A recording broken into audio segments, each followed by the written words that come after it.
make sure that whenever you're working that, I think we have large and we have medium. We might have small. So those you guys that have larger hands, make sure that you have large gloves in there. But you always, when you're doing wound care, when you're trying to take care of anything that's bloody or rashes or anything like that, you want to glove up, okay? So you're gonna put your gloves on.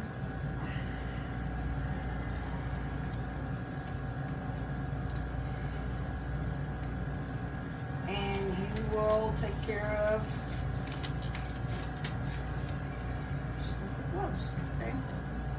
These actually happen to be my size, okay? All the bloody stuff, when you're starting to touch things, you guys are gonna be in pairs, okay? So if you're sitting there being the one that working or whatever, and your gloves are all bloody, do you really want to be touching the peroxide and the tape and everything? No.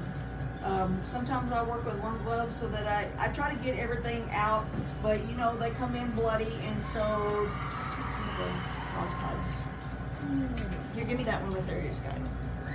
So they're coming in, they come in and they're all bloody.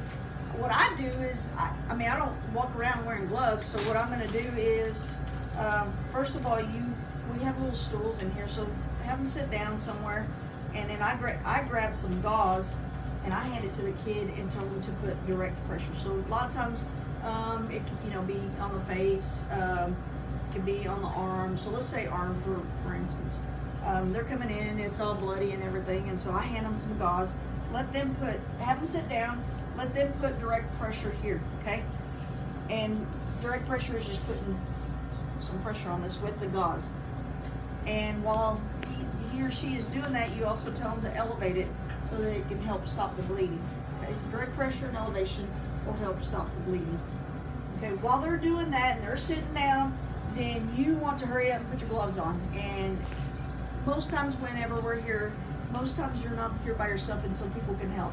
So you're gloved up, you start working on them and whatever, then the other person can open up the hydrogen peroxide, puts them on the gauze pad for you so you can get it cleaned up. The best way to clean it though is soap and water. Okay, soap and water cleans it up really, really good. And then you can do hydrogen peroxide on there. Some of it is just a boo-boo, and we know they're not gonna pass out.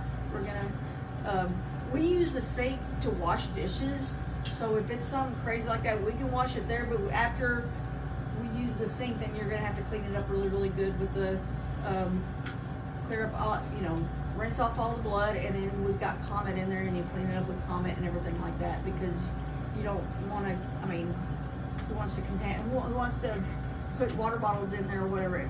The fact that we have a dishwasher, that's not gonna happen very often, that we put dishes in the sink, okay? But you still want to clean that area up with a disinfectant, okay? So, direct pressure, you're gloved up, somebody's helping you get hydrogen peroxide, or they washed it with soap and water, then you get hydrogen peroxide on a gauze pad, and you're sitting there cleaning it up. It's not bleeding too bad, you're sitting there just doing this, cleaning it up, and this is, so they're cleaning it up, and we are trying to get it ready because they're trying to get back into practice and whatever. So then you got blood all over your gloves, and you want to change out your gloves, or you want to kind of handle the Band-Aid. It's really hard to do a Band-Aid with gloves.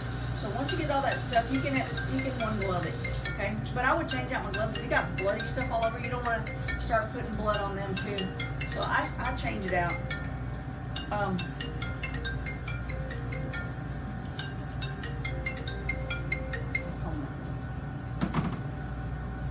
So what you do is, you see this little, hand me that bucket right there.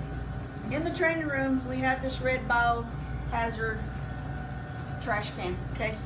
And I see that we've put plastic in there, okay? We don't put stuff like this in here. This only contains bloody stuff, okay? So these things. Would you like us to put something up there for you? Yeah, there was in my Google Doc.